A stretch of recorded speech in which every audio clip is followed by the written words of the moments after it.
So we're on day 8 of this core series, and today we're going to talk all things hollow hold variations. Woo! And I know the hollow hold might have been that one move. I know a lot of people, when I give them to them, they're like, oh, I don't want to do this. So we're going to go over some other variations to work the core a little bit differently while being in that movement.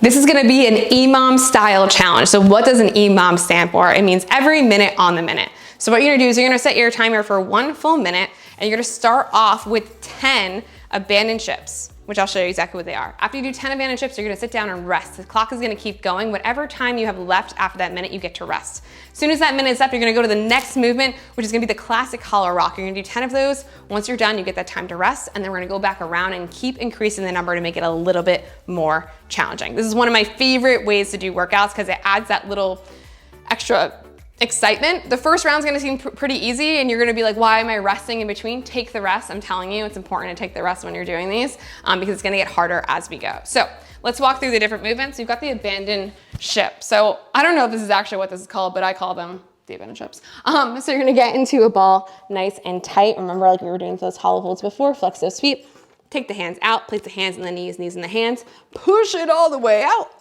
Okay, if you can keep your hands here, it's fine. But if you can, put your arms up to the top. You're gonna rock to one side and rock to the other side. So you're gonna do 10 all together. And once you're done with 10, you're gonna take the break. So you might have that might only be if you set the timer for 1 minute, like 15 seconds. So that means you have 45 seconds to literally just rest and chill. I want you to actually rest and chill.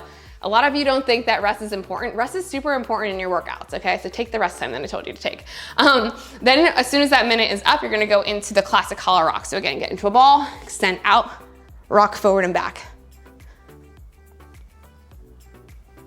Take the break, okay? Then when the next minute comes around, we're increasing all the numbers. So you're going to go from 10 to 15. So you do 15 of each, and then you're gonna go back up to the beginning and you're gonna do 20 of each. Okay, EMOM. I wanna know how these felt for you, so make sure that you post and you tag me at Angela_Garcano and at StrongFeelsGood_. I wanna know how these felt, how these EMOMs felt. Were the abandoned shifts in classic hollow rock super annoying where you're like, oh, I hate these? I wanna know how you're feeling with them. And don't forget, my 30-day core revolution challenge is starting on April 3rd. You do not wanna miss this. 30 days of core workouts, we're gonna be doing it. We're also gonna be having nutrition coaches in there, prizes, and so much more. You have lifetime access to this program, and it's a perfect addition to anything that you're doing. This is gonna help you get that strong foundation. It's gonna help you actually feel your core in all the right areas. And this has been literally the most comprehensive core program stated by so many people that anyone has ever done. So make sure you get on it, and